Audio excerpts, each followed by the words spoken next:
Je suis le DTN Gérard Bucher de la FFRIM. J'en profite justement pour une fois qu'on vient m'interviewer, donc j'en profite un petit peu pour vous expliquer le travail de la DTN que l'on a fait depuis que je suis là, depuis les 17 mois que je suis là. Donc la première chose, c'est déjà quand je suis arrivé de faire un état des lieux, parce que comme tout le monde le sait, il n'y avait plus de DTN, il n'y avait plus de directeur technique depuis 2-3 ans, il n'y avait plus de formation, donc je suis arrivé, j'ai fait un état des lieux. Une fois que l'état des lieux était fait, j'ai constitué un groupe pour la formation, parce qu'il fallait relancer la formation. On a recréé des CAFD, des contenus de CAFD, de CAFC et de CAFB, avec un groupe de formateurs, d'instructeurs. Et on a commencé bien sûr par les CAFD. Bien sûr, on fait des CAFD à Nouakchott et en même temps, on a été dans les wilayas et on a formé à l'intérieur du pays des CAFD parce que c'est le premier diplôme qu'il faut avoir pour se présenter au CAFC et au CAFB. Concernant la suite du programme, on a fait pour les 2022, 2023, 2024, on a fait un programme complet où on continuera à faire des CAFC. Une fois que il nous reste 3-4 CAFD à faire cette année. Et la saison prochaine, on va faire des CAFC à l'intérieur aussi des wilayas. On va regrouper les wilayas par 4 et on fera des CAFC à l'intérieur du pays ainsi qu'à Nouakchott. On a rajouté aussi deux préparateurs physiques, un diplôme pour les jeunes et un diplôme pour les seniors. On a aussi structuré les équipes nationales. On a créé une équipe nationale de 15 ans.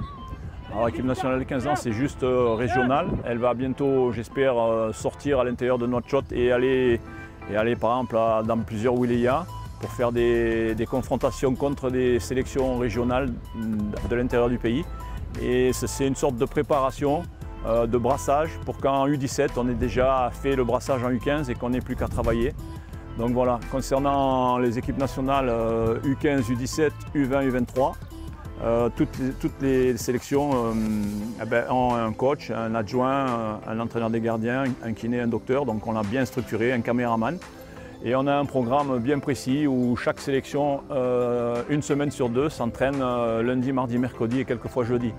Ce système-là permet aussi de pouvoir avoir plus souvent les équipes nationales, de mieux les préparer pour les CAN et les grosses compétitions comme les Coupes arabes et tout. Parce qu'avant, on n'était pas prêt là, les sélections se voient souvent, on peut travailler du travail de fond tactique, etc.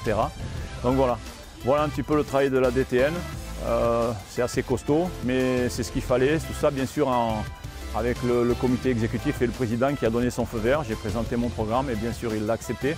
Donc voilà, on a un projet sur 3 ans et d'ici 3 ans, je pense qu'on sera au top. Parce que pour monter le niveau de notre fédération et le niveau de nos joueurs, il faut avoir des top niveaux au niveau des éducateurs et des entraîneurs.